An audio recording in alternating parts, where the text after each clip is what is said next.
You ever sit down and wonder, do I go for a master's in finance abroad or just stick with an MBA in India? It's a question a lot of us face, and especially when we know we want to do something in finance, but we are too confused about which path actually makes sense. So let's break it down simply and honestly. Let's start with what these courses actually teach. A master's in finance or MIF is super focused. It's all about finance, stuff like valuation, financial modeling, derivatives, investment banking, and risk management. It's like saying, I don't care about marketing or HR, just give me the finance bits. On the other hand, an MBA in India is much broader. Yes, you can specialize in finance, but you'll still study everything from strategy to marketing to operations. So the MIF is like using a precision tool. It does one job, but it does it really well. And MBA, on the other hand, is like a Swiss Army knife, which is super versatile. In terms of how long these courses are, MIF programs are usually 12 to 18 months long, depending on the country and school. And MBA in India is mostly 2 years. So if you're in a hurry to get back into the job market or you're counting every extra month of rent abroad, that difference might matter for you. Now, where can you study? For MIF abroad, some of the best names are London Business School, HEC Paris, ESCP Business School, ESSEC, and MIT Sloan, among others, for slightly experienced candidates.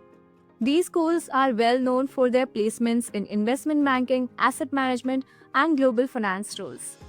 For MBA in India, the big players are IIM Ahmedabad, Bangalore, Calcutta, ISB Hyderabad, and XLRI. These schools have strong networks, great domestic placements, and respected brand value all across India.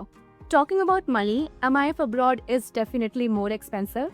Tuition alone can range from 30 to 60 lakh rupees, and when you add in living expenses, the total easily touches 70 to 80 lakhs or even more. In some places like London or Paris, the cost of living itself can go up to 1.5 to 2 lakhs a month. Whereas an MBA will cost you around 25 to 30 lakhs all in, and that includes tuition and living expenses as well. So yeah, that's a huge difference. But remember, spending more doesn't mean wasting money. It depends on what you're getting in return. So let's talk about returns now. MIF grads from top European schools can get starting packages of 70 lakhs or even 1 crore in cities like London or Zurich, and especially if they land roles in investment banking or private equity. But know that that's not automatic. You have to hustle for it. Many roles start around 50 to 60 lakhs and grow with experience. An MBA in India usually gets you 20 to 35 lakhs per annum and 12 to 18 lakhs per annum if you're from a tier 2 school. So the gap in salary is real, but so is the gap in cost and competition. What about job roles? With the MIF, you are looking at finance-specific roles like investment analyst, risk consultant, trading, fintech strategy, asset management, among others. These are mostly with global banks, consulting firms, and hedge funds. With an MBA, your job options are wider as compared to MIF. You can surely enter into finance, but also product roles, general management, consulting, or even launch your own startup. The MIF gives you a sharp entry into finance, but an MBA gives you more flexibility in case you want to switch to other tracks later. Future demand for both these programs look quite good. Global financial services are expanding, fintech is booming, and companies love professionals who understand both numbers and strategy. But here's the catch. If you're doing MIF abroad, visa rules will impact your chances. For example, in the UK, after your course, you get a 2-year post-study work visa. Canada also gives you up to 3 years. These let you stay and look for jobs without rushing. But even after these, you still need to secure a job that sponsors your work visa later. And that's not always easy. In India, that's one less thing to worry about. You graduate and the job market is all yours. Now let's talk about scholarships because money matters. MIF schools abroad do offer some generous scholarships, especially need-based and merit-based ones. HEC Paris, LBS, and IE give out scholarships that can cover 20 to 50% of your tuition. Some schools even offer full tuition waivers, but those are rare and highly competitive. So if you have got a great GPA, solid test scores, and good story, you definitely have a shot. Indian MBA schools have scholarships too, mostly based on need, merit, or if you're from a minority group. but they're usually smaller in value as compared to your international schools. So you can reduce your burden costs, but don't count on a 100% free ride unless your profile is truly outstanding.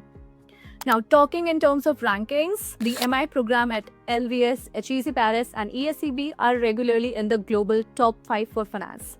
These schools are highly respected by investment banks and top finance firms. Indian MBAs, especially IIMs and ISB, don't rank as high globally in finance-specific lists, but still hold very strong positions within Asia. So, if you're thinking global, MIF has a stronger finance brand. If you're planning to stay in India, MBA brand value still wins. Now, let's be honest about the downsides. MIF abroad is expensive, it's competitive, and if you don't have internships or prior finance exposure, breaking into top jobs can be really hard. Add to that the pressure of visa timelines, cultural change, and being away from your family, it's not going to be a chill ride. On the other hand, MBA in India is safe in terms of job security and value for money, but it can feel limiting if you're dreaming of a global finance career or want to work in high-end international finance roles. So, what's the verdict? It depends on you. If you have under 2 years of work experience, you are super clear about finance and want global exposure, then go for MIF abroad. If you have got 3 or more years of experience, want leadership roles, and want to stay in India or Asia in long term, MBA is a solid bet. But don't just pick based on rankings or glam. Think about your goals, budget, personality, and lifestyle.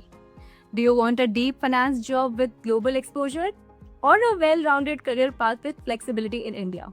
And hey, if you're curious to explore what the top MIF programs abroad actually offer, we have made it super easy for you. You can watch our MIF overview playlist to get a full idea of schools like LBS, HEC Paris, ESSEC, and many more among others. It'll help you figure out what suits you best. And that was all for today's video. Do not forget to like, share, and comment if you liked it. And I'll see you in the next one.